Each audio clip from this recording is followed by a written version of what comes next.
But I still, as a media personnel, I had to look at it to some extent, but I don't really. It doesn't bother me. I have a different take on the Queen and the Commonwealth and the Empire and all of that. I tell you, I did history, so I have Yeah. something up my sleeve for them. My Yeah. concern is Hmm. the we accept the fact that she is no more. Yeah. But we can't dismiss the fact that what she stood for, the monarchy Hmm. and the British people she stood behind, Yeah. um, we have to assign some sort of value to 70 years of standing at the head of things. Yeah. And bear in mind that she installed 15 prime ministers over Hmm. that 70-year period, beginning with Winston Churchill and ending with Liz Truss. Right. Um, for her to survive, her longevity, let us, if we put it in the context of our politics, Yeah. our longest serving prime minister would have been naturally the Dr. Eric Williams. Yes. Then thereafter, we would have had the terms of Patrick Manning. Yeah. And, well, we had stints of Basdev Pandey, Kamala Prasad Bisesa. And These were head of states, but they were figureheads in terms of, people who stood out in our politics. yeah. If we were to look at the presidents, Sir Ellis Clark would have stood out. We had Noor Hassan Ali, Yeah. and now we have Her Excellency Paula May Weeks. Yeah. When you look at the contribution of the Queen and the fact that she was able to oversee the installation of 15 prime ministers over the course of 70 years, that's quite a feat. I mean, we have to acknowledge her Hmm. longevity. In Yes. as much as there was scandal associated with um, issues arising out of her family and the extended family that she shared the Windsor with Hmm. and Balmoral to some extent, um, she managed to maintain a certain constant where she herself was not involved in anything controversial that people can point their fingers at her and question her integrity. Now, like everything else, I like to look at the stats, David. Good. Great. Examining historically, um, the riches of the monarchy. Maybe we could start on a nice little trivia involving you. If it is if you had to, let me have to put this thing delicately. I was assessing the wealth of the monarchy, and when I think about the access to cash that they would have had and the access to the wealth that they would have accumulated, Hmm. she in her lifetime would never have been in need of anything. And the same extended to just about everybody who preceded her. And one would think those to come, but let's not speak futuristically. Hmm. If I were to put it this way, David, do you think that if you had 28, I'm just calling a figure, right? 28 million TT dollars. Do you think in your mind's eye, you could put that to use in your lifetime and still have money remain, or you think you could spend that out? Reasonably speaking. Well, reasonably speaking, I don't think I'm wired to bad spend 28 million. I'm the kind of person who might invest 20 and bad spend 8. Right. I was examining some of these stats associated with their wealth. And when I say their, I'm talking about the Queen and her household. Yeah. The estimated wealth of the monarchy Hmm. that King Charles III now heads Yeah. is 28 billion US dollars. I So, tell you. and that 28 billion US dollars is the conservative estimate. Yeah. Sometimes when they declare in the newspaper that this is what lawyers work for under a certain political dispensation, Hmm. very often it is said that the figure quoted in the newspaper is not really the real deal. It's like reported crime. Yes. Not Yeah. that there's a different analogy. There's like reported crime. The amount of people that you hear die for the year may not necessarily be, or the amount of reported cases of domestic violence is not a proper reflection of the amount of violence that took place in homes. Yeah, yeah. So when they declare officially that her estate is worth about 28 billion US dollars, Mm-hmm. that is still a conservative figure because the royal family never really spoke and don't speak about their wealth and the things that they have. That's right. They would So, never do that. They never but did, this and they will never do it. And I'm going right, to and tell then, you why. You see, though, most uh, of what they've had, they never work anywhere. You know, they plundered. They went into people's countries and took. England doesn't have a gold mine. England has no diamond mines.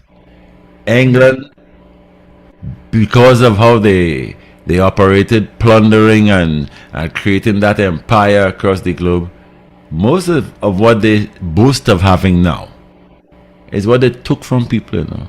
All the crown jewels and stuff. Nobody dug that out of the ground in England. Or they didn't don no coveralls and went and work hard and save them money to buy that, you know. So that yeah, is where my take is with them. So I know what they've been up to. I mean, I appreciate all that royal stuff and all that, you know, that historical thing and what they stand for and all of that. But I give those things thumbs down where um trying to even understand it. You know, I think I knew what they did. I did. I have history, you know, partner. yeah. But And it's things like what you're saying there that gives rise to the editorial and the dialogue that is in our public space now. mhm. That speaks to that reparation should be given to the That's right.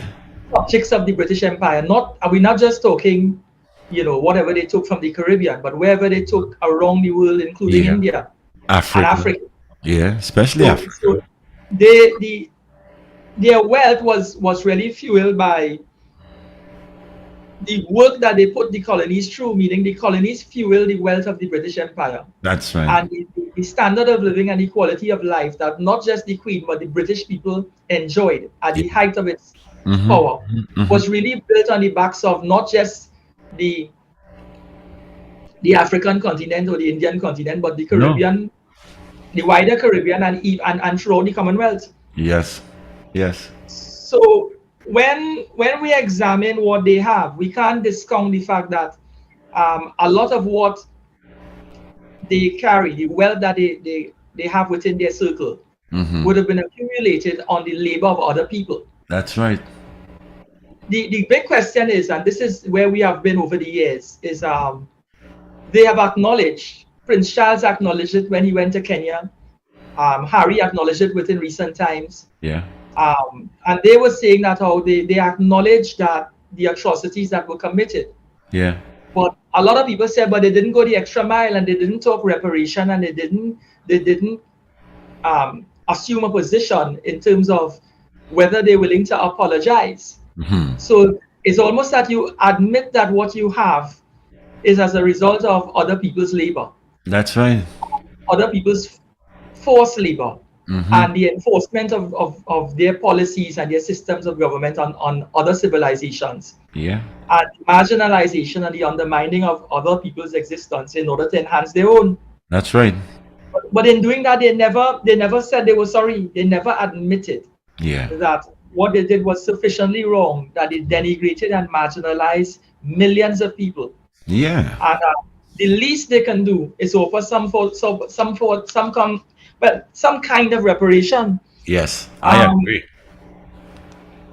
when I look at her namesake, Queen Elizabeth the First, Mm-hmm. it is recorded in history that during the reign of Queen Elizabeth the First, Mm-hmm. remember the second just died, right? So during Yeah. the reign of Queen Elizabeth the First, Yeah. which spanned a period of 51 years, Mm-hmm. from 1552 to 1603, that period, Mm-hmm. there was a tremendous amount of profit that was extracted out of the Atlantic slave trade. Yeah. That particular queen, she approved of the journey of John Hawkins. He brought 300 African slaves to England and subsequently sold the slaves to North America. Yeah. So in other words, in that time frame, this is when the first set of Africans were brought from Africa in an enslaved condition, brought to England, and then they were sold to North America. Yeah.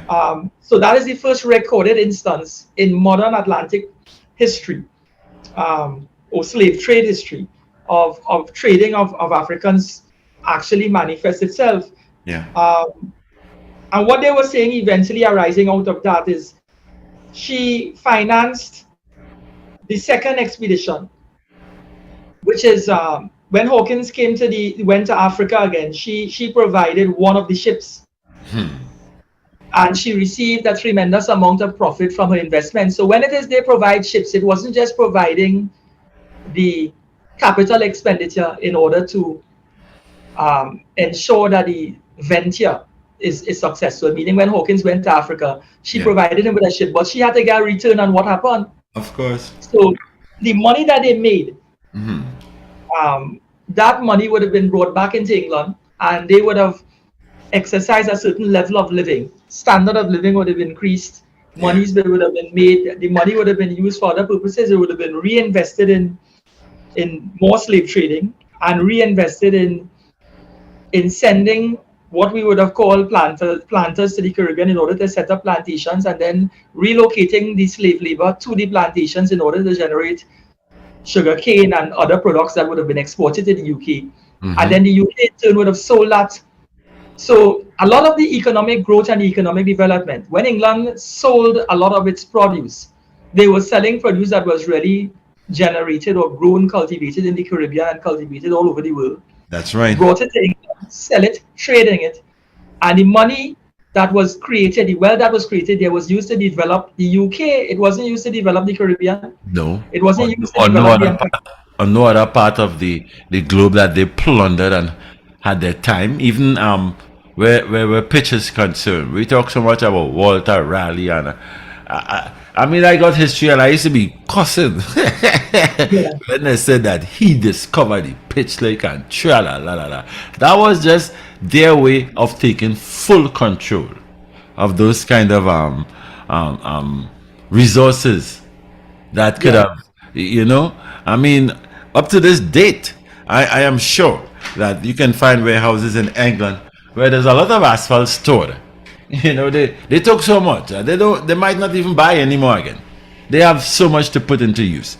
But with all of that, I side with what you're saying, and I understand that. So that's why I wasn't too keen on, I looked at it because I have grandsons, and I have to explain to them as time goes on what happens, and especially from a historical point of view, I can't be ignorant of that. But my knowledge of that, I didn't even bother to watch anything on television. That is, look at Haiti. That are knowledge. When I think about it, they have Haiti how it is. Then the French came and they had their play, and they just have nothing to do with assisting these Caribbean islands, if I should stay within the Caribbean, in moving forward to that extent as how they developed England and Britain and all of that. The whole British settings with Ireland, Scotland, Wales. When you look at how they developed based on what you said earlier on, the plundering and taking from people and all of that. And now it's a headache with repatriation. And I don't mind the English people coming out by the millions to mourn. If I was an English too, I would have felt it too, to know that, wow, these monarchs, they did all of that for me to live this kind of life. I would have been very emotional if I was British. You understand? Right now, I find that she just go and take what she has and give it to the people that she took it from. Rude but the thing is, the passion that we feel. Richard, it's good to see you. It's good to see you. Welcome, Richard. We're chatting about. Fareed. It's good to see you too. It's good to hear you, Daddy Mark. Yeah. Richard, David and I were chatting about the fact that the Queen has passed, but we were looking at the legacy and what she represented. We were sharing with each other there, as you would have heard, that a lot of the editorial and the excitement surrounding her death, it's a mixed editorial. Some people say that she represented the worst excesses of British life, and also she represents, on the other hand, a queen that didn't put a wrong foot in the 70 years that she was there. She may have been surrounded by family, by sons who would have lived their life in a particular kind of way. I don't want to say boys will be boys, but they found themselves in a few scandals. Yeah. Some of them, they all now, so people forgot about the scandals they were involved in Yeah. in the 70s. Yeah. And we had the grandchildren now creating waves of their own. But while all that was happening with the sons and the grandchildren, she remained an ever constant in the middle there. As we say, pulling the reins as best as she could, and did it with a certain amount of class and dignity that her name was never scandalized as such to say, she stepped into anybody's political arena, say things about any country. In fact, she would tiptoe and with all the etiquette that comes with her office, manage her position, almost enslaving herself to tradition and the aristocracy. Whatever our interpretation of that is, Richard, we have to admire that for 70 years, she stood at the top of her British subjects, if we may put it that way, or the citizenry, and she didn't let them down. That doesn't mean to say that the wealth and the riches that her family hundreds of years ago would have benefited from didn't trickle to her, and she didn't, by extension, benefit in some great deal from what was done hundreds of years ago. So she may not have enslaved, as we see. She may not have pillaged, but those that her precursors, those that came before her, that would have been the direct beneficiaries of the plunder that was the British way of doing things. In no way did she, and there's no evidence to suggest that she in any way repatriated any of that wealth to the countries that it came from. We were touching on, and maybe we could push forward on the fact that at the height of the British Empire, the British Empire incorporated more than 1/3 of the Earth's landmass. And in terms of the number of subjects, it covered as many as 700 million people. So that's a tremendous amount of clout and landmass to cover, and people to stand above, and one has to look at when we examine history, like I was saying to David, on record, the monarchy is worth $28 billion US. We ain't talking TT dollars, 28 billion US. Imagine a family has access to that sort of cash. And when it is they travel, they're not spending from the 28 billion, Richard. I suspect that every host country is happy to have them. That's right. And we extend ourselves and offer them the very best. When we travel to New York and we go to Europe, we try to stay in a bed and breakfast or in a villa. We ain't looking for a 5-star hotel to stay in, and we certainly ain't getting a state welcome. No red carpet at the airport. You either pay a Uber at 20 euro and he drop you, or you spend your 65 to 80 US and a formal taxi pick you up. And the expenses start to roll from there, and you're multiplying by 7 every day. I hope I could find a cheap meal. She don't worry about them thing, No. When she arrived, the least on her mind is multiplying by 9. And working out how much are the 28 billion going down. Yeah. If there's anything, she's overrun with too much, the best of everything. Yes. And people saying she should have stayed longer. Yeah. First of all, there's a line item in the budget to run the monarch. You know that, right? Yeah. So whatever the wealth is, it remains that way. An allocation is made to that operation every year as head of state. And that allocation takes into account traveling and all those things. And I don't think the Queen used out what the budget was in any given year, because you are right. Countries tend to invite her, and when they invite you, they foot the bill. So she have money there, but which is outside of their wealth, from what is budgeted to them and are actually allocated to them from the government. Yeah. She hardly ever uses it, because wherever she's going, or wants to go, countries are more than willing to have her. And in fact, she had reached a point where she didn't come into Trinidad unless Trinidad, somebody, you know, it's a whole system, will come and talk to the ambassador or the president and say, the Queen is thinking about visiting here. You know, they wouldn't tell you the Queen want to come in. She's thinking about it. And you know what that triggers? Our president and all the other officials start calling to say, no, when she'd want to come, they start operating like it's a decision, you know. Yes. Yes, we will arrange airfare, everything. And they know by saying the Queen is thinking about coming here, that is what they expected to trigger. So everything is free. We didn't invite her. She invited herself. Yeah. But did it in a way to make us, because her presence here should add value to the country. World recognition, the Queen is in Trinidad and Tobago. People want to know where that is, and that is a kind of marketing and all other types of things. Prime Minister, some of them like to act like king or queen too, so they're happy for that. Everywhere the Queen is, they want to be standing next to her. Yeah. To get global footage, the optics to go around the world, so they think now suddenly the world knows them too. Yes. You know? I mean, so it's strange, but how she lived through the eyes of the British people almost perfectly.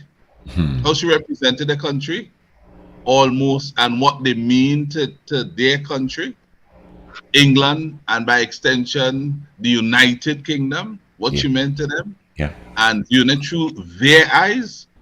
I think she lasted that long because they felt she was doing the job they wanted to have be done.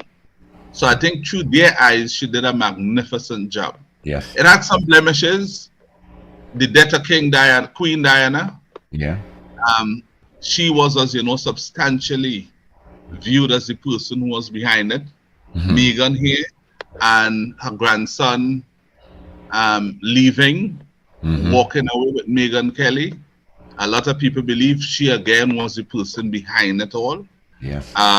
One of the things we learned from Oprah is that when Meghan was pregnant, the discussion in her presence was taking place about how dark the baby will be, or how far from white the color would be, if you know what I mean. Come on. And you're a queen, and you are queen of Commonwealth countries, such as ours, that we know to be black countries. It's not a white country. The Caribbean is not a white region, and yet you signal to the Caribbean, and I think Brazil and all these places, that you know you are for all of them, right? Yeah. You have so many different shades, and as what's his name? As Harry's his name? Yeah. He himself said it. You know why that type of conversation must take place when they go to those countries and have to talk to the people as though they are one and the same. And they, you know, it's one people. And now his wife is pregnant, and that's a conversation the wife had to share with Oprah. No wonder she did the right thing and get herself out of there and walked away. Yes. And you had to commend the young man for walking away from a lot that he's supposed to inherit. To allow love to prevail. People do that in the name of love, if you know what I mean. Yeah. So looking at it through our eyes, apart from Queen Diana, or Princess Diana rather, and Meghan and Harry, you said, Farid, she didn't enslave anyone. I'm not too sure about that. Not because I don't have the evidence, but I'm not too sure about that. Not because I don't have the evidence means that it didn't happen. That's right. But I certainly do not have the evidence that she did that. But here, what I have the evidence for. What did she do in relation to producing justice as it relates to the atrocities that took place, re-slavery and the things that England benefited from when she came into her reign, and she was a young girl when she came fully into the understanding of it and how the world was feeling. She was queen when Dr. Eric Williams was trying to get his book published in England.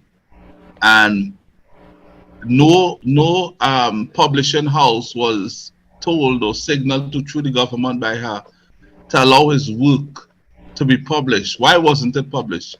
Because it was highlighting what the Queen would have known, which was how they benefited from slavery and how they benefited from indentured laborers with the sugar cane and what they were getting it for and how they were using it and making money. Those are the things that he was seeking to address, and that England, though they wanted to lean on the side that they abolished slavery, they didn't want to say, on the other hand, how they benefited from it and encouraged it while it was in operation. And it took so many years. You know, early on this year, Eric William got his book published. Yes. You understand that? Long time. Yeah. This year, 2022. Right? And he was working on that before he became Prime Minister of Trinidad and Tobago. Just imagine that gap. And she was queen.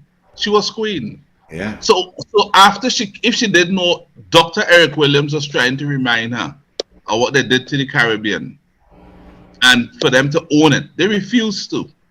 Now, if she wanted to distinguish herself from her ancestors, why didn't she, over her 70 years reign, at some point in time, put her hand up and say, I've been looking at this and I've studied it, and it was a balancing act?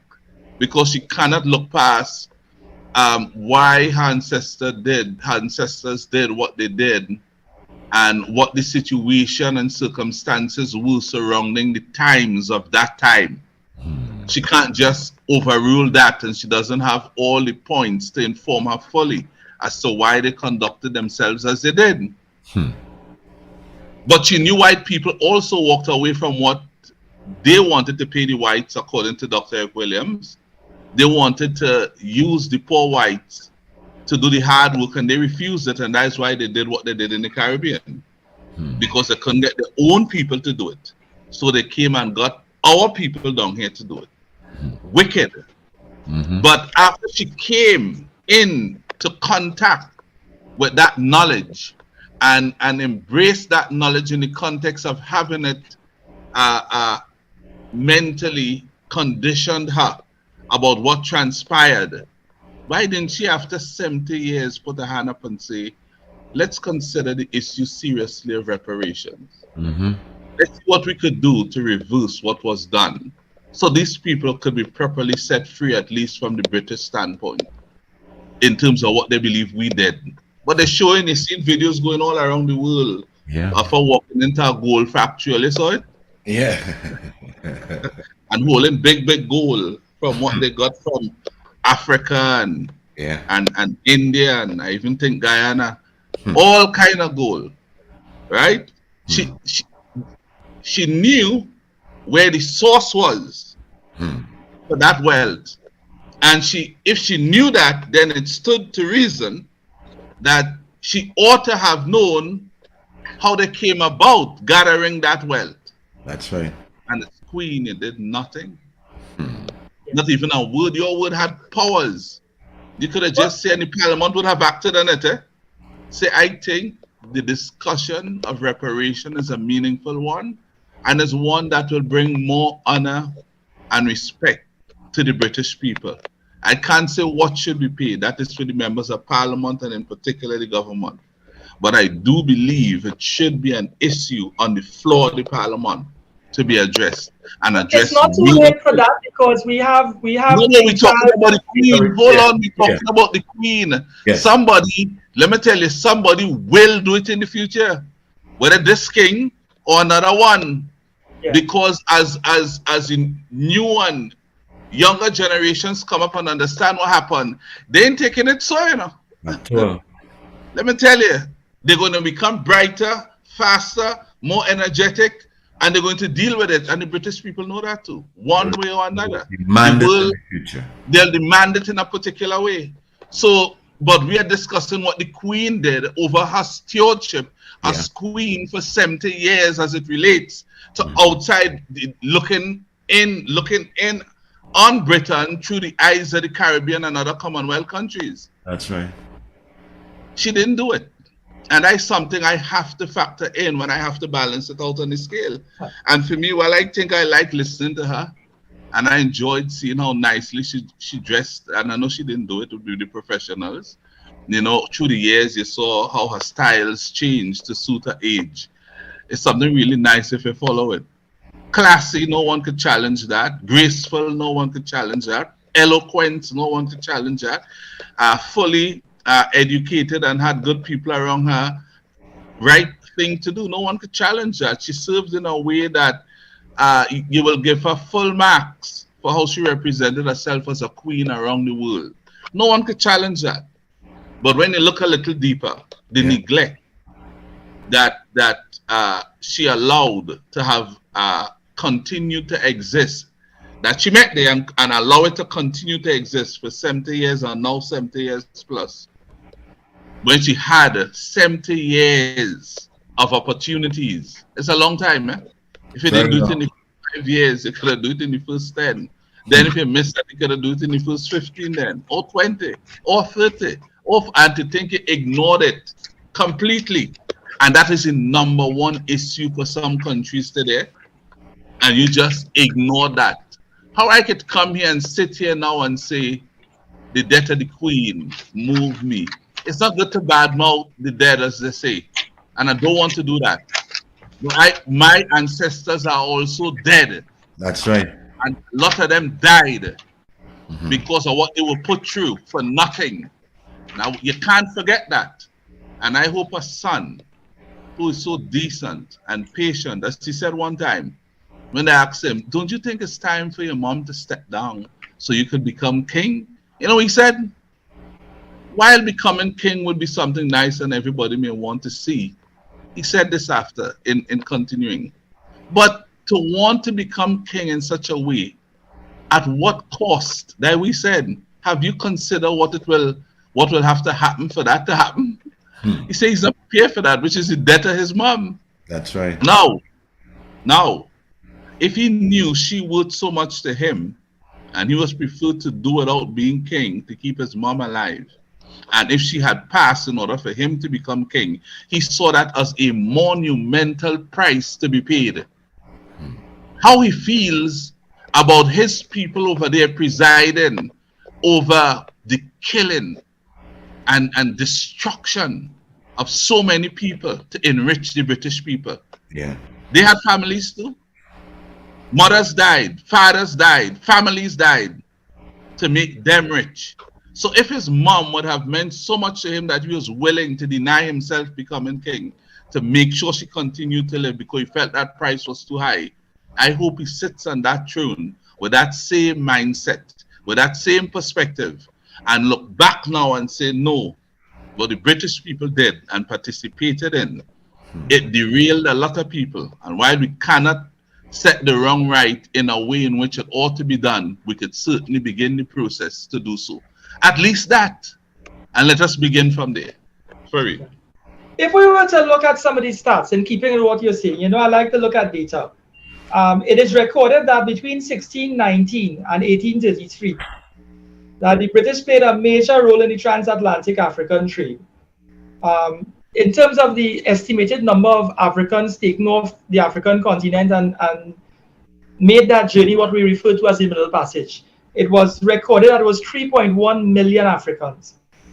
But 3.1 million Africans were transported from Africa into the Americas, into Europe.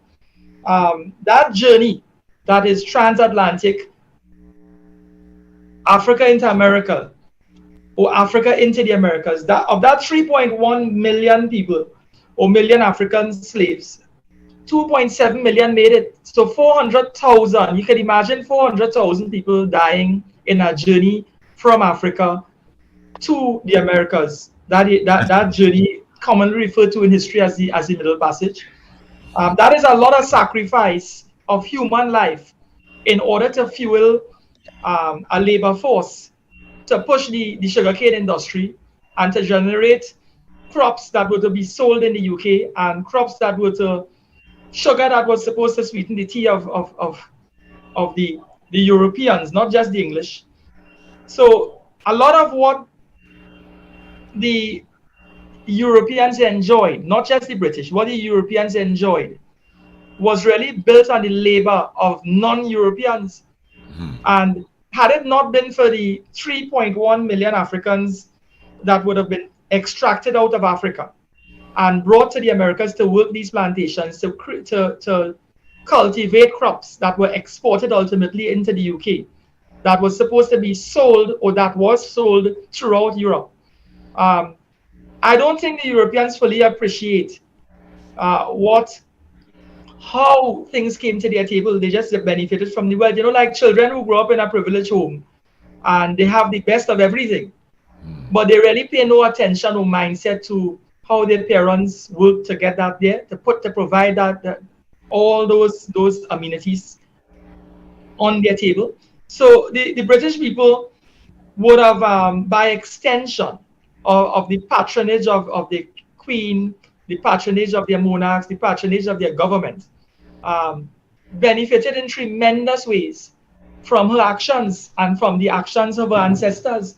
When we examine history, and we're looking at stats again, during the 1690s, the British traded large numbers of African slaves to European powers. So they were selling slaves and all, not just using slave labor to cultivate crops and to generate wealth and to generate crops and to provide raw material and to provide things that they would put to use on their tables.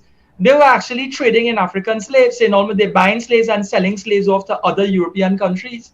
And like everything else, this is not a Boeing 747 and the latest aircraft making the journey. This is at a tremendous loss and cost to transport these people across the labor, across the transatlantic. And in days when navigation and access to sea travel wasn't what it is today, so the risk involved was far greater. When we examine, and there was a writer, Shashi Tharoor, he said that in India, and this is just India alone, right? The British are responsible for the deaths of 35 million Indians on the subcontinent of India. He goes on to give statistics that the British, in his view, stole 45 trillion US dollars of wealth from India between 1765 and 1938. You know this 45 trillion US dollars? I tell you, boy. To milk one country of 45 trillion US dollars in a time period of 1765 to 1938. That's almost 200 years. You could imagine the generations of families that lived under the heavy hand of the British rule. They go on to say, and the very same writer talks that before colonialism, it was estimated that the Indian subcontinent produced 23% of the world's economic output. For those of us listening out there, for the public listening, 23% of the world's economic output reflects just under 1/4 of the world's GDP. And India was producing that sort of output. And by the end of the colonial time, when the British granted them their independence, Richard, in 1947, India was responsible for just about 4% of the world's economic output. So in other words, their policies didn't enhance life in India to the levels where the Indian continent and the Indian people were actually better off for their presence. In fact, what they did is they crippled a lot of the industry that they met. And they did that to their betterment, in terms of, England would have supplanted the trade and the industry that India would have represented in the international global market. In other words, in crippling, it's not just about sucking the wealth out of a land, but destroying the ability of that country to continue to develop itself. Right. So the legacy is not just a legacy of wealth in terms of what they have. It's a legacy of destruction of the countries that they would have come into touch with.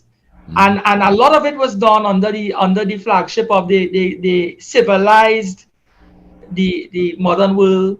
They brought Christianity to the table. But in bringing the church and bringing Christianity to these colonies, it was about money too. That was a those were methods of control. Yeah, yeah. But yeah, it was said that religion is the opiate of the people. That in the name of religion we come and we try to civilize you, we try to Christianize you. We in other words, what we try to do is to make you submissive and acceptive of our presence. That's right. We say what we're extending to you is civilization and Christian teaching, and the Christian teaching is about submissiveness and recognizing that there's a higher authority. There's nothing wrong with that when the higher authority is God, and your submissiveness is to His word and to His teaching and to His Holy Spirit. Not the submissiveness to accept what man has thrust upon you, and for you to see yourself as second to the person who's in charge, and your voice and your opinion may not carry the same weight as theirs. So it's all about creating an institution that is geared towards subjugating and making the people who come into contact with it second to whatever wishes that they have.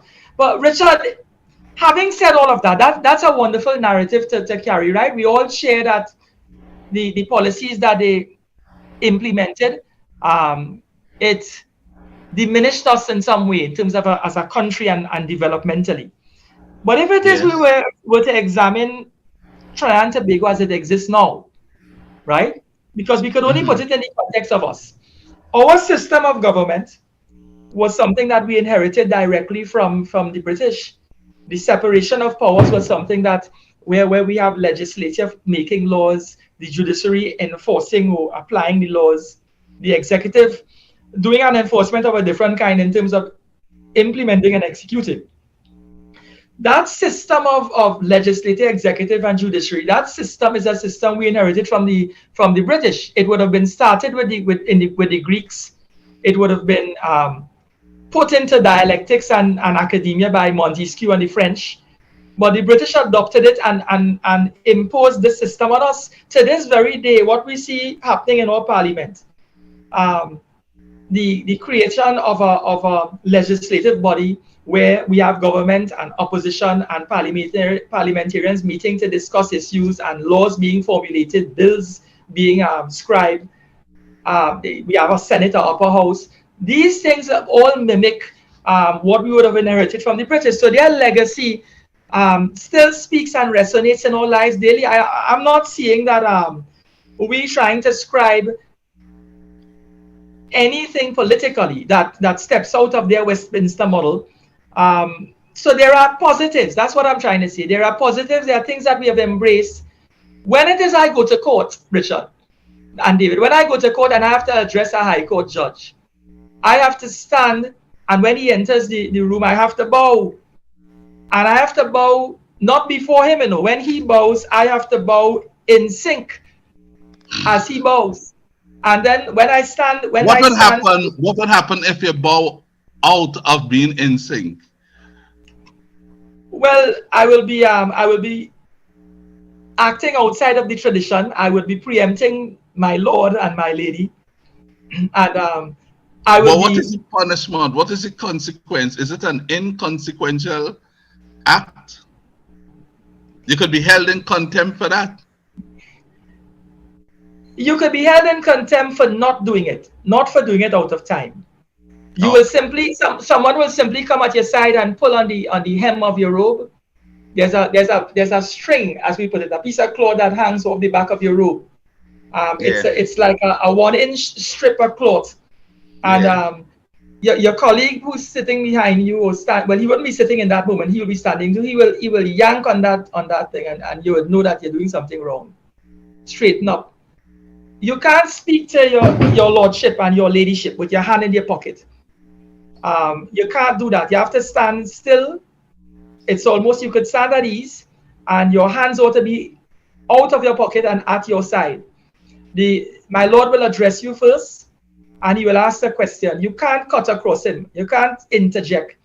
So even if it is he's saying something that you believe is a misrepresentation of your position, you have to listen to what he has to say, and then you would ask, my Lord, is it, if it pleases you, may I respond?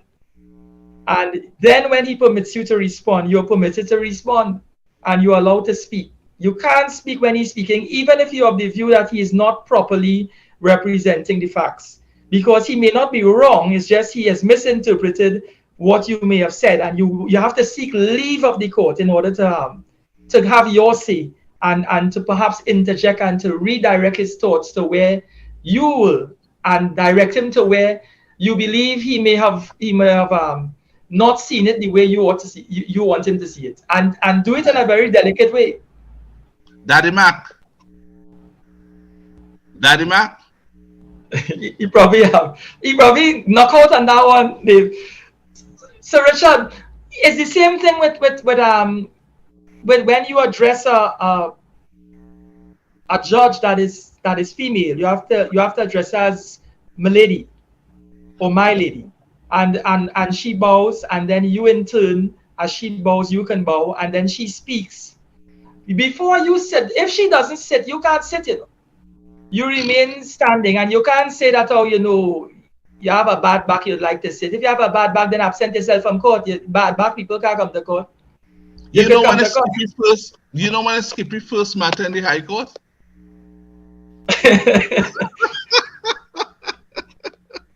No, I want to see that. I want to come and I hope it's a very slow judge who would stand up long. I think the marshal may just remove him. If it is you step out of line, your colleagues they intervene first, and they would pull on that piece of 1 inch cloth, that 1 inch wide cloth and some length, pull on that and tell you, hey, don't do this, say that, and they bring you back in line. If they can't do, then the marshal comes and he escorts you out of the courtroom. You could see Skippy being in disagreement with my lady, and he's going to stay quiet until she finishes without interrupting her. You say, my lady, I'm not supposed to wait until you finish, but I have something to say. But the penalty for contempt could also mean a jail term, eh? I know, and Ramesh and others went to jail because of solid disagreement before with judges in his younger career and so on. I just want to see Thomas in his first High Court matter. Me too. I want to see him bow in sync. Yeah, my Lord and my lady. And yeah, let me hear you say my lady. Oh, my Lord. Yeah. What we're saying basically, Richard and David, is there's a certain level of humility that comes with when you approach a High Court judge. You have to address the court in a particular way, and you have to recognize that my Lord and my lady, that is the language of the court, and the protocol in how to address a court and when to speak and seeking leave of the court to respond. That comes with that etiquette and training is handed down. Do you know when you're studying to be a barrister in England, they have what you call dinners that you have to attend, and at the dinners you are taught how to use a knife and fork, and what fork and what knife to use, and what size of fork depending the dinner fork, the fork with regard to if you're eating what we would simply look at pastries and cake and so on. You have to and to be admitted to the bar, it's not just about academic training, it's about passing the dinners. If you don't pass those dinners and you don't know the etiquette of sitting at a table and knowing which fork to use and which not to use and how to conduct yourselves at the dinner table, if you don't pass that, then you won't be admitted to the bar. So it's a sacred thing. All these things were handed down, and they are part of British tradition. The wigs that you would have seen worn at some point in time, and we displaced that. We changed that at some point in times of the wig, but we kept the gong. I cannot go before a High Court judge dressed in anything but a white shirt and wearing the bands. I can't wear a tie unless it's a certain type of hearing that allows me to wear a tie and a suit. But you, in the midst of a trial, you must be wearing the bands, a white shirt, and you're wearing the the black gong, and the language of the court, the way things are conducted in the courtroom. These are some of the traditions that were handed down. So not only our parliamentary structures, even the way the judiciary conducts its business involves etiquette. Now, when you go to the magistrate's court, you address the magistrate as your worship. And when the magistrate walks into the courtroom, everybody must stand up, including those in the public gallery. The police standing in the courtroom must stand. The court will then speak. And when the magistrate sits, then that is your cue to sit. When he or she wants to rise, to perhaps use the facilities, or to perhaps rise to check a point of law outside of the sitting area, the court indicates that the court will now rise. When the magistrate says the court will now rise, that is the cue for everybody in the courtroom to stand up. Yeah. When you stand up and the magistrate is about to leave, she must leave or he must leave first. So you stand up, the magistrate exits, and when the magistrate exits, and it applies to the High Court too, then that is your cue for you to step out of where you are. So you stand and you take your cue. You must move after the court. So the magistrate does everything first. You can, at the end of the day's play, when court has convened for the day, and they say court rise, and the judge rises or the magistrate rises, and they are exiting. Nobody can't exit while the magistrate or the judge is exiting. You have to wait until they've exited the room altogether. That door is closed, and then you're free to disperse yourself. So we have inherited a lot. When you look at the cathedrals that were built, and you travel, and Richard and David, I'm sure you all would experience that in person and outside. You look at the structures that are put together. We inherited the architecture. The Cathedral of Immaculate Conception. When you look at the cathedrals around Port of Spain, some of them have been refurbished.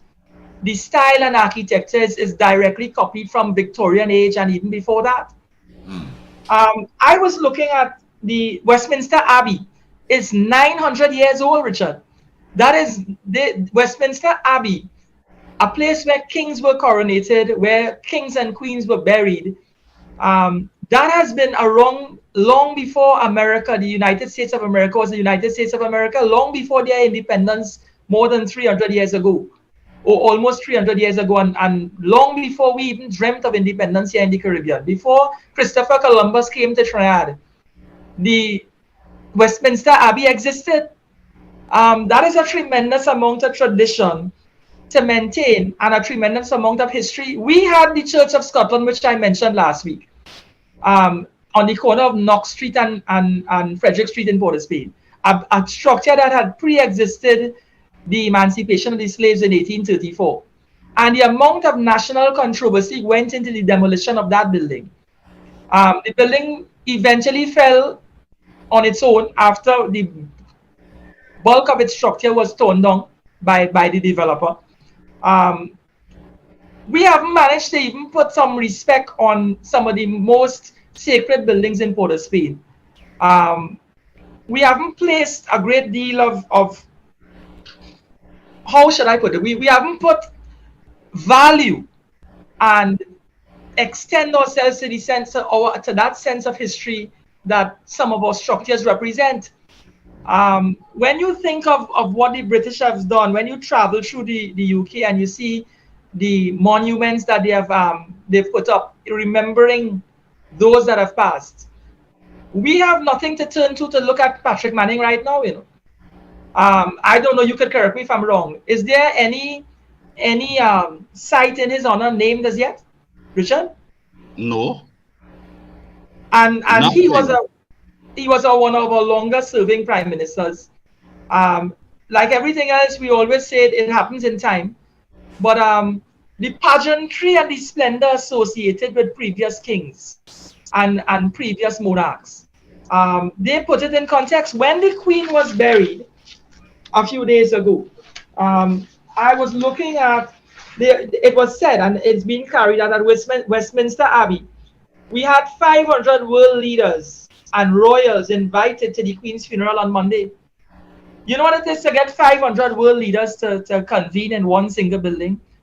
and they all arrived. I was watching. They didn't arrive in individual cabs. The area, London was so well secured.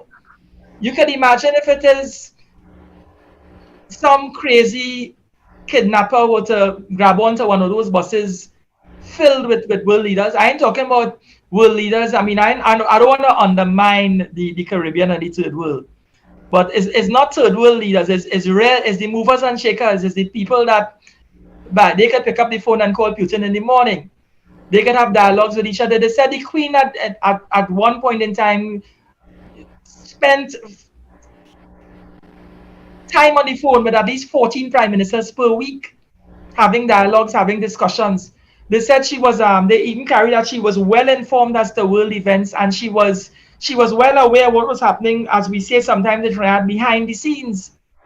Not everything that is carried in the newspaper. That is what the editors and the sub-editors and the media house and would have informed their reporters that this is what we're going with, this is the story we're carrying, and this is the angle that we're carrying. The angle sold us sometimes, we don't get the whole picture, we don't get the whole story, they'll get what is politically correct. But the Queen had everything. She had access to all the information. She would have had the ins and outs, the nooks and the crannies. She would have been on the pulse of everything that was going on in the world. And when we examine our lives, we have a the Mardi Gras, and we crown. No, but I don't want to derail yourself. You were talking about the wealth that was taken from India, and so on as we were going along. Yeah. So no, but we're not derailing from that. I'm just saying that in as much as we could talk about the wealth that was taken and extracted from these countries, I am saying that we could emphasize that. I accept that that is a part of history that has presented itself. We can't deny what. But how you think Pakistan and India, looking through their eyes at the passing of the Queen, how you think they would view her tenure to the Pakistani people and the Indian people? How do you think they would view her track record in relation to them? I know you wouldn't know, but how you think they may? No one who has lost and suffered in the manner that they have suffered would feel that justice was served in relation to replenishing them and repatriating to them what they're entitled to.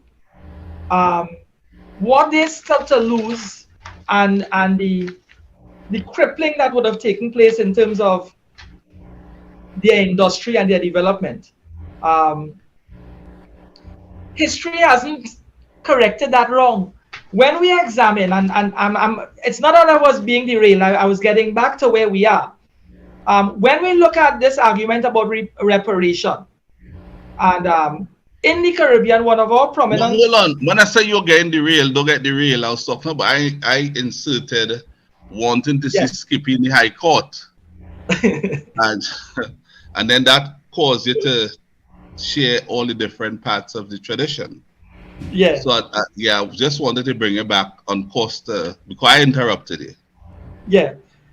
When we look at the historiography associated with the British reign, I simply am alluding to the fact that there's the historiography is it's mapped in a way that we can't deny the excesses of the empire, but we have to acknowledge that there were things that we inherited, traditions, systems of government that were copied from them, that we as colonies, we have maintained and sustained those traditions. But when we examine the history, we often talking in these times, particularly with her passing, the issue of reparation. If we were to examine not just India but Africa and the Commonwealth as a whole, as a unit, the historiography associated with writings and writers like Eric Williams, and the fact that it was underlined that the economic wealth of the Caribbean was being siphoned to finance British industrialization, and British industrialization was responsible for its growth and development as an empire. At the height of of the agenda, the height of its power, there were writings that carried different narratives. Arthur Lewis indicated that, and he suggested that one way of paying reparation is to have investment in the Caribbean and investment throughout the ex-colonial bodies by way of setting policies in place to accommodate these islands and these countries' development. The language he was using was policies of reparatory investment, where it's not just about giving money back to these islands or giving money back to India and Africa. It's not about just putting monies in their hands.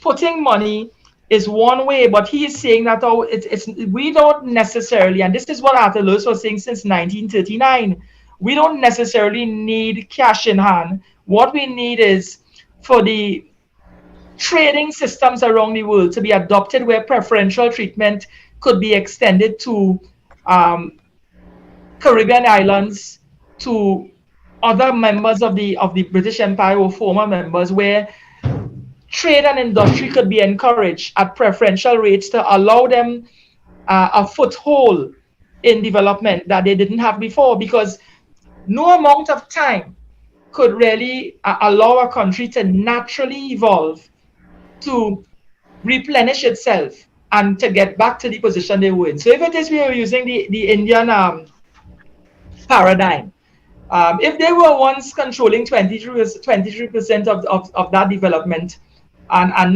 by the end of the British rule, they were down to 4, right?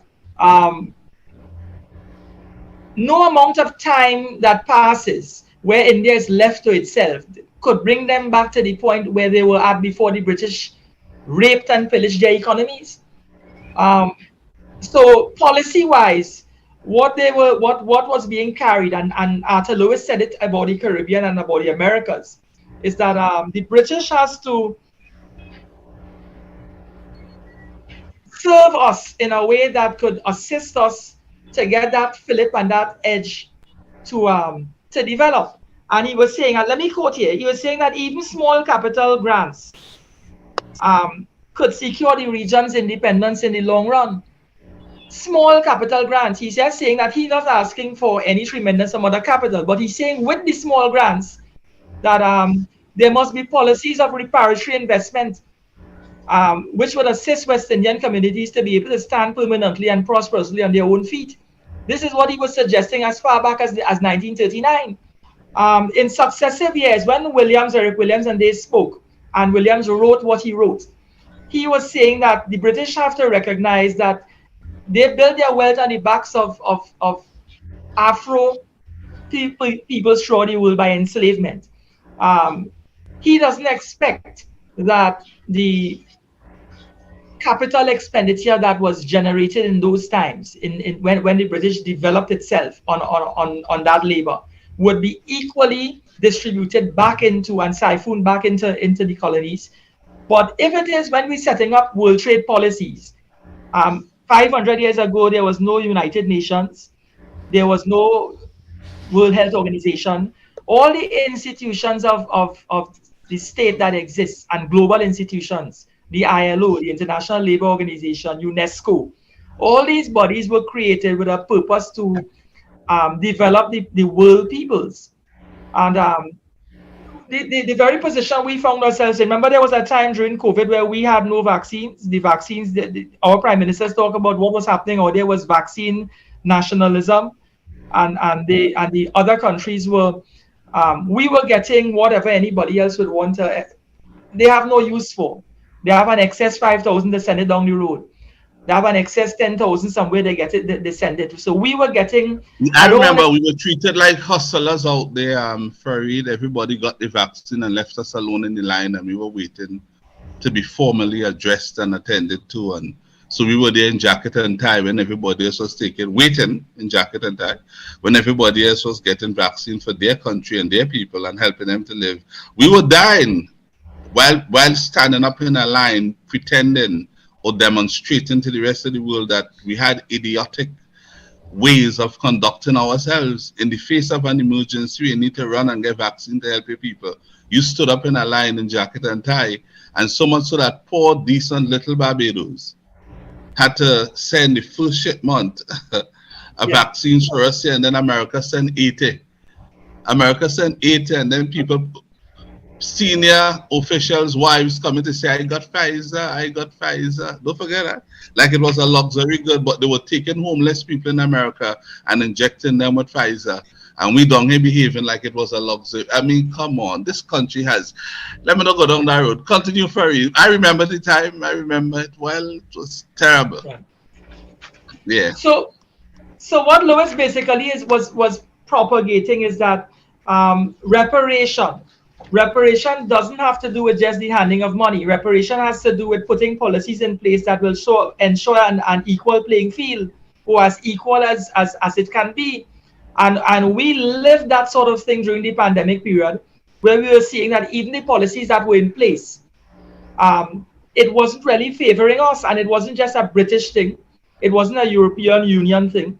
It was a global thing. So the way we have been interpreted in the eyes of the world, and the policies that have been put in place, the World Health Organization, all the international global institutions, they are being directed and being run by personnel and people.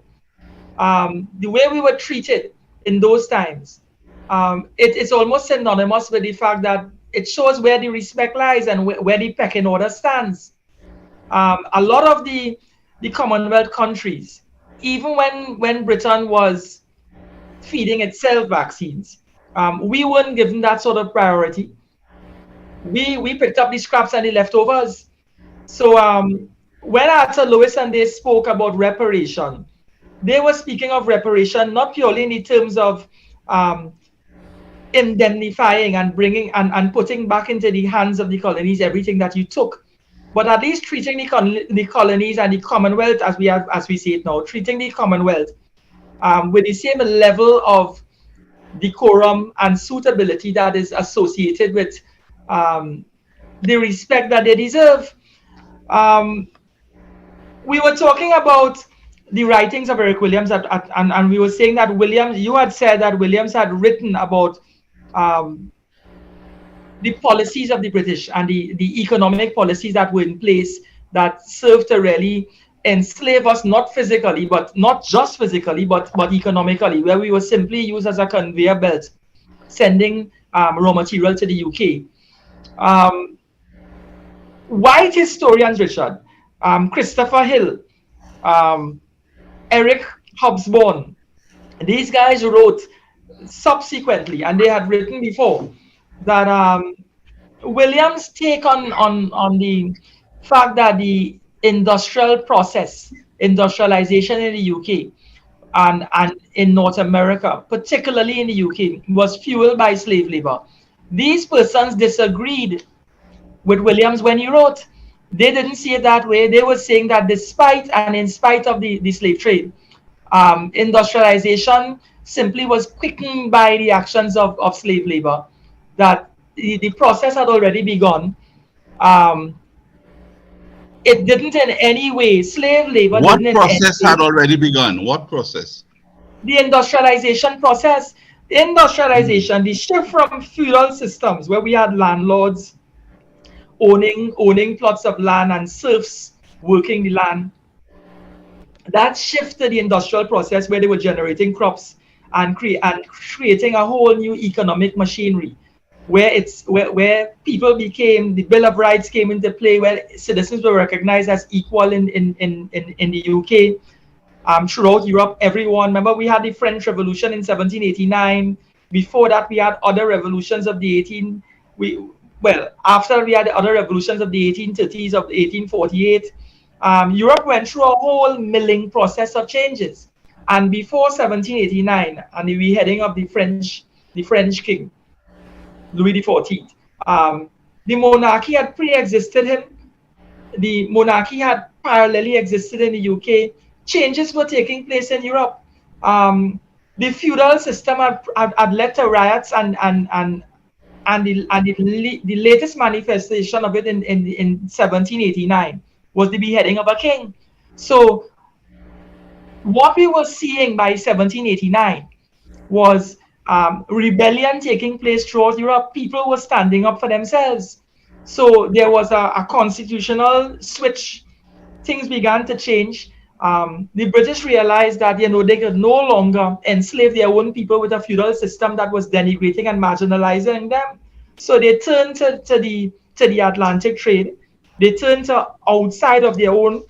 They began to implement changes and recognize the rights of men, which is Caucasian whites, people within their own continent, and began to look at expanding the economic wealth and the empire beyond the shores of their own people. They could no longer enslave their own.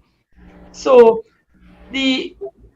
what Africa and India and the subcontinents around the world experienced was expansionism. The product of expansionism. The British began, now they couldn't do to their own people what they was doing to them. So they began to do it to people who they considered to be inferior. People who needed Christianizing, people who needed some sort of tutelage in their eyes and to benefit from their way. So in their eyes, the interpretation, what white historians wrote, people like Eric Hobsbawm and Christopher Hill, they rival what Williams wrote, and they said that Williams' take on things that the industrial process was fuel on the backs of slave labor. They don't see it that way. They were seeing it that they cannot see it that way. You think they can see it that way? You're looking at the white historians. They didn't want to publish Dr. Eric Williams' work, which means they wanted something hidden. Right? They could mean that they didn't want negativity, against them, whether it was true or false. But the bottom line, they wanted something hidden. The white historians would have written it through their eyes how they saw it. They saw it in the context of the process of industrialization, whatever else have you was taking place, was just in progress. So they saw it as though it was a natural flow of events. But through the eyes of those who suffered it, they wouldn't see it the same way. And that's why Eric wrote what he saw. He could only write what he read about and what he interpreted and that type of thing. Yeah. And what he would have spoken, with other persons whose family directly went through it and that type of thing. And so he knew what he was doing. Right. In keeping with the spirit of that, and I'm agreeing with you, we need to bear in mind also that when it is the slave trade ended, when slavery was formally brought to its knees in around 1834, what the British government did is they injected 20 million pounds in money to the plantocracy, the planters who functioned around the Caribbean. They gave them 20 million pounds as compensation for the fact that they brought the slavery to an end, and by extension, the slave trade, which would have preceded that. So that 20 million pounds was really reparation money. That was the language that was used even back as 1834. So reparation is not it doesn't have etymological origins in the 21st century now. This has had origins as way back as the 19th century. Reparation was extended to the planter class for them to recover from the economic plug that was pulled and the rug that was pulled from under their legs. Their source of income extinguished, where they could no longer run their plantations, generate wealth here, and fund the money back into the UK. They were offered what was equivalent to 20 million pounds. 20 million pounds in 1834 was a tremendous amount of money. Your volume, Richard. There's a lot of money. That would have been equivalent to billions of dollars today. Yeah. Because if you said what 20 million pounds could have purchased back then, today you'd have been one of the richest fellas in the world. And David, what they didn't mention is that the slaves weren't given lands. The slaves weren't given any sort of startup capital. And they weren't even given the opportunity to repatriate to Africa, because remember, the slaves at that time in 1834 would have already spent hundreds of years here. They would have been it would have been generationally, when they trace their ancestry, they would have been Caribbean people for probably the 4th and 5th generation. Yeah, some 400 years. And more. Yeah, and more. They couldn't go back. The children from the slaves, they didn't know Africa. That's right. But even if they didn't know, the offer wasn't even on the table. As Yeah. good across as that may have been to offer them repatriation, it wasn't even offered. So, and forget being offered. You extend 20 million pounds to the plantocracy as a Philip opportunity for them to accept the money and to buy their losses and return to their home country. They could have repatriated and For begin them a to life. continue to be resourced, to continue to participate in the economic activities of the time then meaningfully without having slaves. That's So right. they saw the need to keep them well positioned to be able to conduct their business and take care of their family and so on. But they allowed the slaves to go free. Now they gave them money. What do you think they did? The slaves went right back to a lot of them, you know. And they Exactly. were paid Well, peppercorn this is what wheat. we had. They also So- introduced the apprenticeship system. The Yeah. apprenticeship system was a system whereby though we freed you, we didn't give you any land, we didn't give you any startup capital, and we didn't give you any access to the benefits of being now free people. Or there was no benefit associated with the freedoms. In other words, it's almost that you're given free reign to leave the plantation, but you really didn't have a place to go to. Because you Yeah. wasn't given land to say you're going to build a house and you're going to settle yourself and develop But a when whole you were a garden. slave, where would you have gone to know the country? It's right in Yeah. that community. Right in that community. So when they say you're Let- free and you walk out that area that you were held in for so long, the only thing you could do is wherever you try to walk, you're making a circle right back to that place, you know. Right. If we were to put Tobago in context, let's use Tobago as an example. Do you know that the only country that wasn't afforded an apprenticeship system, which is after the slaves were freed in 1834, the planters were given another 4 years with which to have access to free labor. The slaves, the ex-slaves had the opportunity to choose what plantation they want to work on, and they were offered wages and they were given a period to which to work for the planter. And the planter had the opportunity, they could negotiate their own contract at that point in time, meaning if they wanted a piece of land or what terms and conditions they would work under. It was still another opportunity. That apprenticeship program was really geared towards giving the planter class, in addition to the money he got, an opportunity to bring closure to the plantation and to the crops that he had on the ground at the time, and to put his house in order before he made his next decision whether he was heading back to the UK or what he was going to do his next steps. It wasn't a state where slavery was abolished. The plantation system was abolished, and everything was just changed overnight. It was what we would call a gestation period, where the transition from a plantocracy to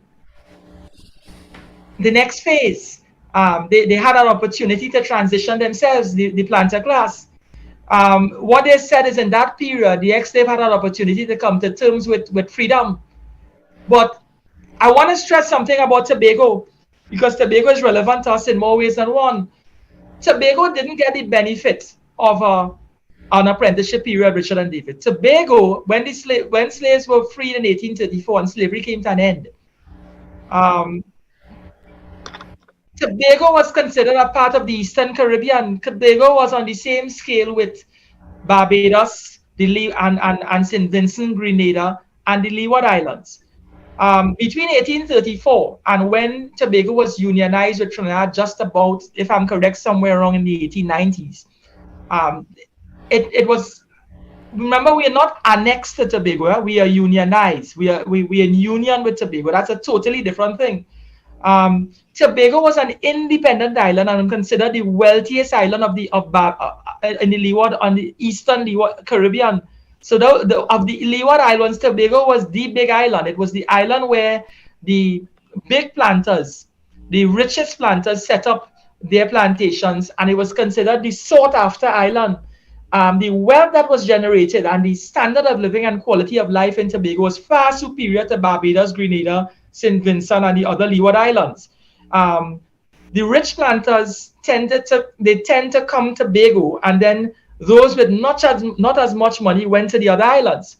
What happened is when things came to a crashing end in 1834, and there was no apprenticeship period, no transition period, no gestation period allowed for that movement from preferential prices for sugar being extended in any way. Tobago suffered in a very heavy and high-minded manner. A lot of the planters simply took up everything. They closed the plantations and they migrated one time. So the slaves and the Tobago people, as we say, they didn't have the benefit of transition. They never got the benefit of any preferential treatment. And in that period between 1834 and when they were unionized with Trinidad, Tobago became an island that was totally impoverished. The union that took place between Trinidad and Tobago, they had a decision to make. And one of the decisions was whether they were going to unionize it, and the same way that St. Kitts and Nevis were unionized, whether they were going to unionize Tobago with one of the Eastern Caribbean countries. Trinidad was so close to Tobago, and we had the wealth and the capital to, in the eyes of the British, to associate Tobago with us on some level where we would take care of them. But it wasn't taken care of in the context of making them second to Trinidad. It was a union where the two islands were treated as twin island states, as we use in our language. And Tobago would have ran its own affairs, and Trinidad ran its own affairs. But with the union and with the evolution of power and the devolution of power between Trinidad and Tobago through the years, we have what we call today the THA, and we have the central government in Trinidad, and we have evolved this thing in such a way that the THA runs the Tobago affairs, and Trinidad has a central government that runs the affairs of both islands, and then we disperse to them what they negotiate with us and what we think is fit for their survival. But Tobago wasn't like that. Tobago culturally was different and a wealthier country than Trinidad before there was oil and natural gas. Before 1834, we weren't on par with them. They were superior to us. It's that period of abandonment between 1834 and the union and when they were unionized with us, that 60-year period, 60 plus years, that made the difference in where they are now and where we were back then. In other words, we thank God for oil and natural gas. We were able to, like Ghana is doing now, exponentially empower ourselves and develop the island. And because of the British not putting in place a policy to deal with Tobago or giving Tobago the sort of support that was needed after emancipation to transition itself and to manage itself, or giving it the preferential treatment in terms of markets and supporting its agriculture in such a way that basically they were left to manage their own affairs without even having the skill set to do it. So when we look at what's happening with Tobago now, British policy, I'm not blaming them for the underdevelopment of Tobago, but I'm saying that British policy really, when we examine the Caribbean islands, has really dictated where we grow, how much we grow, how we develop, how we don't develop. And until there is reparation, not in the context of cash, because you can imagine, let us say they assigned a value in terms of money, and they were to disburse money to each Caribbean island. And who are going to put that money in the hands of? And who is going to determine? The parliamentarians. You can imagine a Trinity Parliament in its current state receiving a few $100 million, and they told that this is reparation money.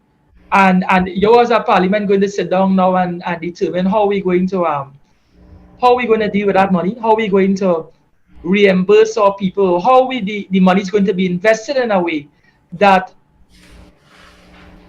supports the children of those who have suffered at the hands of British policy. You're going to have real chaos because you will have an East Indian population who's saying that, oh, the reparation money, we need to get all taken it. You may have a Chinese population that might be saying that, oh, well, we came here and we work too. Then you may have an Afro element who's saying, but it was really for Afro people. We were the people displaced and robbed of our identity and our dignity. And chaos and confusion and parliamentarians parading, putting money in terms of reparation into government's hands. And I'm not just saying Trinidad and Tobago, I'm using Trinidad because we are Trinidadians. We have to put context to that. We may not be able to put substance and strength to that line of reasoning unless there's a policy in place. So what really is reparation? Reparation, according to Arthur Lewis and according to Eric Williams, wasn't just about reimbursement, because if we're depending on getting a share of the pie in terms of dollars and cents may not help us, because you may put money in our hands. If it is we don't get preferential treatment. Right now, Mia Motley is talking about the way the banking system is set up by the US. They're going to put and send Caribbean banks underground. In other words, we have a certain amount of economic power and strength, but the policies that are being dictated to us, not facilitating our growth and development, it's not facilitating the rise and the evolution of our people. Our best minds, if we may put it that way, and I'm using that very loosely. Don't hold me to task when I say the best minds, but the so-called brighter heads in this island, the young people who top the exams and who get bursaries and scholarships, they very often they repatriate themselves or they expatriate themselves to the more developed countries. You think some of them think about coming back to Trinidad and redeveloping or giving back? If we don't have a clause or a condition attached to some of these scholarships that they come back and put in the 5 years, they ain't coming no way. And sometimes the clause is there and they still ain't coming. Mm-hmm. So, I think we should look at indentured labor as a total different ball game when it comes to repatriation. Right. Or when it comes to reparation. Reparation, I'm saying. Reparation. That's the word, reparation. Because, because the indentured laborers, they benefited a lot more than the slaves themselves. Reparation, the conversation surrounding reparation is an issue for African people. I tell you. It is an issue for African people. Not unless it could be proven that other people went through, Africans went through. That's right. And they lost what Africans lost. And if they did and they could prove that, then they're entitled to. That's right. But outside of being able to establish that meaningfully, and I know that will be a steep climb, because if it wasn't such a way, you'd have been hearing it now for decades. We haven't. So I don't know whether that information could emerge from for any other group. But reparation is something really is, whenever you hear that word, the group that comes to mind would be African people all around the world. That's right. Because the Africans who were treated in a particular way, only one other group could really fall in to reparation in a particular way. And they were compensated in some ways already, but I think they still need more and they may get more, would have been the Jews. Yeah, the Israelites. Right? Yeah, they're the ones, but they're the ones who run the economy of America now, and they control the economic activity of America. So they're not poor, and they are leading the way now, technically. Yeah. So once you talk in reparation, you're really talking about the African people and what they suffered, what they endure, how it has continued to allow many of us to be messed up to this day. And that type of thing, what it has done to a lot of us mentally, that has prevented us from uniting when we needed, whenever the need arises for us to unite on core issues, and for some reason we just cannot bring ourselves to producing that type of unity to get the outcome that would inevitably follow by virtue of getting together in such a way. But they talk to every African individual and they'll tell you they understand the need for unity and so on, but applying it or actually demonstrating it and coming to terms with fulfilling the requirement to produce the outcome you're in search of, they just don't do it.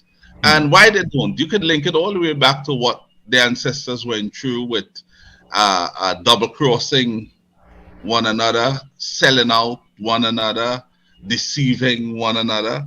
So you still have something embedded within the African person's mind that is preventing him from uniting as he would like.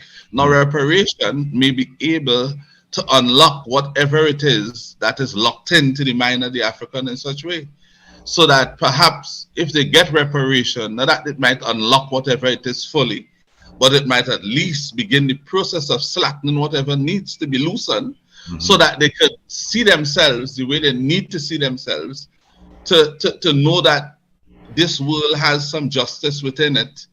And once you act as a group, this is why the one thing I see Africans united about for quite some years now is reparation around the world. Wherever you go, I see now Barbados seem to be championing the cause as a leading voice for it in the Caribbean. All that is why I think Mia Mottley is getting global recognition from such a small country. You can barely make out Barbados, if you could make it out at all, on the map. Because you can hardly see Trinidad. It's a little dot, and then you just have to put magnifying glass sometimes to see the next sister island. When they show it, you can't even see Barbados. But Mia Mottley, from a place you can hardly spot on the map, she's known globally now, and that's because of the cause that she's fighting and the intellectualism that she's fighting it with. She comes across like a female Eric Williams. She comes across classy, and she knows how to command audiences' attention. Because whenever she speaks, wherever eating, even when I see her from where I am now, if she's talking, suddenly you know I have to pay attention.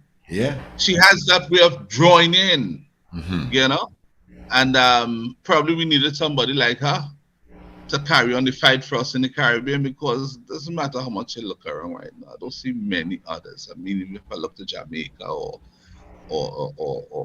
this guy where they said that damaged his head, although he's an African. Yes. I see he comes across sometimes as possessing the tone and how I should say relevant aggression where necessary, how he speaks to. But they wouldn't take him too seriously, I guess. And as you scan the rest of the Caribbean, Antigua, and you go around these prime ministers, you come right back to Mia Mottley. You go right back to Mia Mottley as the only voice you really have meaningfully in the Caribbean right now. It's just the truth. Do you see an apology coming from the British? They have given what we call an acknowledgement, right? They have acknowledged that, as they put it so nicely, we acknowledge the atrocities that were committed. But they've never come out and say they apologize for the wrong that was done, and for the impoverishment, and for the marginalization and the undermining of human beings. They've never apologized for that. Eventually, as you say, I suspect that we may get an apology at some point in time, but maybe they're seeing, I'm just putting it out there, you could tell me what you think. Maybe we got a technical apology the other day from Williams, you know. So it has begun. You know, apologizing.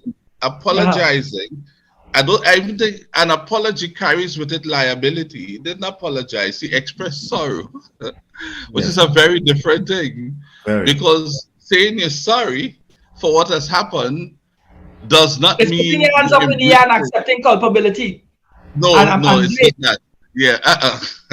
So it's just an expression of how you feel about something, but that expressing sorrow always falls short of embracing liability. We wanted him to say, you know, I apologize, we apologize. So then we could have said, now that you have apologized, let's work out that apology on paper to see how we could rectify the situation. But he's sensible enough to know he couldn't compromise with British people by saying that. So he used the words that he was told to use, and he used them. And we have to continue to force the issue. Someday we will get the quality of leadership in this country that would support someone like Mia Mottley to propel this issue. For example, we have our own prime minister here.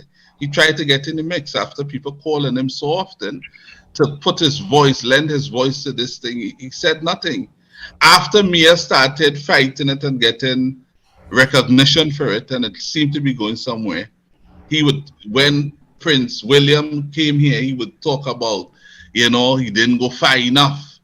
You should think about the compensation and so on. Remember that speech? Yeah. And even when he was saying that, he didn't make a definitive call on Williams to do something about it. And even dealing with Williams was the wrong person to be dealing with, because he couldn't get the parliament or the government in England to do anything. You understand what I'm saying? If you were really serious about it, you'd have been writing the then Queen, and you'd have been writing the Prime Minister, and perhaps even requesting an opportunity to address the Congress. You follow what I'm saying?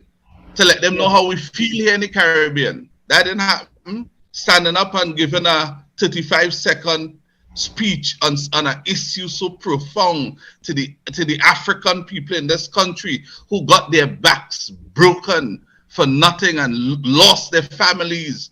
They were dismembered in all different types of ways and humiliated in front of everyone and treated, less than human beings. And you would come up with a 35-second speech only to say you didn't go far enough, so and so on. If they hear that, they say, we really didn't hurt the people in the Caribbean that badly. Perhaps the issue of reparation isn't that important. The Prime Minister, they only spoke about it for less than 35 seconds. And even in that piece, he wasn't even so solid. He didn't even ask for what he should have asked for. So we can't offer it to them. So someday we'll get a leader who would stand up and go out there and say, hey, the buck stops right here, right now. We're going past the time that this matter should have been addressed already. And before we go any further, let's deal with the elephant in the room. All right? We don't have to settle it today, but let the world know we have started the process meaningfully to begin it and to start working towards the end of it, and set a deadline too, by which time we should reach an agreement, and how long thereafter whatever we agreed on should be paid, and how.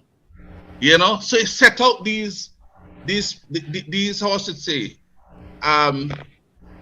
key points and timelines, milestones within the arrangement, so you will know where you are and how far you have to go again to get to where you are aiming and moving forward towards reaching.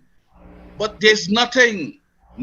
So I don't want anybody to feel when I say we don't have the leadership here in this country to help move the people of this country forward in that respect, and just stop right there for them to feel I'm just saying so.